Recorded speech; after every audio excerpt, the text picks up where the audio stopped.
Halfway the 14th century, in times of war, famine, and low hygiene, Europe got introduced to a mass murderer known by many names: Great Mortality, Great Pestilence, the Plague, and Black Death.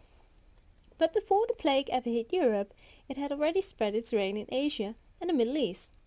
Starting in China among marmots, the plague infected the fleas living on them, from where the pestilence literally jumped onto rats. Black rats, to be precise.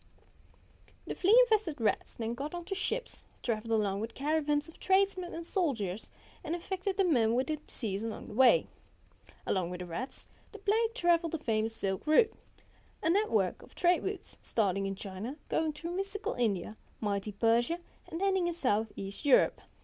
A route that had the purpose of bringing prosperity, now brought death itself. It was in the year 1346 that the plague entered Europe through Italy. From there it went fast.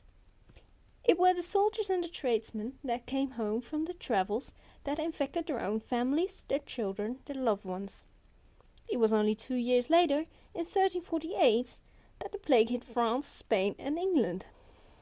In 1349, a ship with grain from England sent the disease to Norway, and in that very same year it also reached Germany.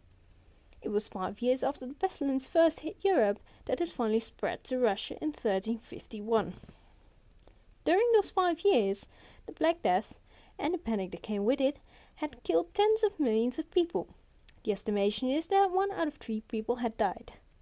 It would not be before the 1600s that the population in Europe would have reached the same numbers as before the introduction to the Great Plague in 1346.